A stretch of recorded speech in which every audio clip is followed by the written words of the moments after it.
ഞീഴൂർ ഗ്രാമപഞ്ചായത്ത് community hall തകർന്നു വീണ സംഭവത്തിൽ ഗ്രാമപഞ്ചായത്ത് ഭരണസമിതി ഉത്തരവാദികളല്ലെന്ന് പഞ്ചായത്ത് അധികൃതർ വാർത്താ സമ്മേളനത്തിൽ പറഞ്ഞു.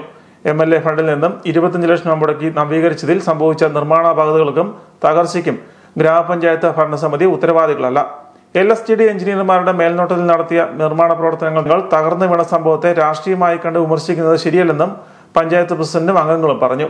നിർമ്മാണാപാകത മൂലമുണ്ടായിരിക്കുന്ന അപകടത്തിനും നാശനഷ്ടങ്ങൾക്കും കാരണക്കാരായവർക്കെതിരെ നടപടി സ്വീകരിക്കണമെന്ന് വകുപ്പ് മന്ത്രിയോടും സ്ഥലം MLA, ജില്ലാ കളക്ടർ, LSTD ജോയിന്റ് ഡയറക്ടർ എന്നിവരോടും ആവശ്യപ്പെട്ടതായും ഭരണസമിതി അംഗങ്ങൾ പറഞ്ഞു. MLA ഫണ്ടും MP ഫണ്ടും വിനിയോഗിക്കുന്നത് എങ്ങനെയാണെന്നുള്ളത് കൃത്യമായി നമുക്കെല്ലാവർക്കും അറിയാം. അതിന്റെ എസ്റ്റിമേറ്റ്, മോണിറ്ററിംഗ്, സൂപ്പർവിഷൻ എല്ലാം ജില്ലാ പഞ്ചായത്തിന്റെ എക്സിക്യൂട്ടീവ് എഞ്ചിനീയർ വിഭാഗവും അതോടൊപ്പം തന്നെ ബ്ലോക്കിന്റെ വിഭാഗവും. പഞ്ചായത്തിന്റെ എഞ്ചിനീയറിംഗ് വിഭാഗത്തിനോ പഞ്ചായത്ത് കമ്മിറ്റിക്കോ യാതൊരുവിധ പങ്കും ഈ കാര്യത്തിലില്ല.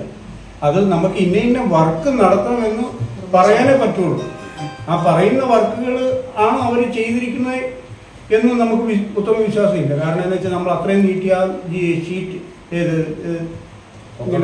സീലിംഗ് അത്രയും ചെയ്യണമെന്ന് നമ്മൾ പറഞ്ഞിരുന്നില്ല. അപ്പൊ എന്താ വെച്ചാൽ അവർ ഭംഗിക്ക് വേണ്ടി കൂട്ടിച്ചേർത്തതായി. അവിചാരിതമായി ദൗർഭാഗ്യകരമായിട്ടാണ് ഇങ്ങനെ ഒരു വീഴ്ച സംഭവിച്ചത്. അത് ബന്ധപ്പെട്ട നമ്മൾ തന്നെ ഞാൻ പറഞ്ഞല്ലോ, ആദ്യം തന്നെ പറഞ്ഞിരുന്നു, ബന്ധപ്പെട്ട വകുപ്പ് മന്ത്രിക്ക് ഉൾപ്പെടെ നമ്മൾ ഇതിനുമായിട്ടുള്ള പരാതി കൊടുത്തിട്ടുണ്ട്. ആ എഞ്ചിനീയറിംഗ് വിഭാഗം ഇന്ന് തന്നെ വന്നവിടെ അതിന്റെ ബാക്കി പുനർനിർമ്മിക്കുന്നതിന് വേണ്ട കാര്യങ്ങളെക്കുറിച്ച് ഒരു വ്യക്തത തന്നിട്ടുണ്ട്. എത്രയും പെട്ടെന്ന് തന്നെ അതിന്റെ നാശനഷ്ടങ്ങളെല്ലാം പരിഹരിച്ചുകൊണ്ട് അത് പുനർനിർമ്മിക്കുന്നതിന് ഞങ്ങൾ അടിയന്തരമായി തന്നെ അതിനുള്ള കാര്യങ്ങളുമായി മുന്നോട്ട് പോകും.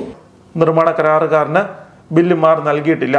നിർമ്മാണ പ്രവർത്തനവുമായി ബന്ധപ്പെട്ട് ടെൻഡർ നടപടിയും നിർമ്മാണ മേൽനോട്ടവും എല്ലാം നടത്തിയത് ജില്ലാ ബ്ലോക്ക് എഞ്ചിനീയറിംഗ് വിഭാഗമാണെന്നും ഈ വിഷയത്തിൽ BJP UDF നടത്തുന്ന കുപ്രചരണങ്ങൾ അടിസ്ഥാനരഹിതമാണെന്നും ഇവർ പറഞ്ഞു.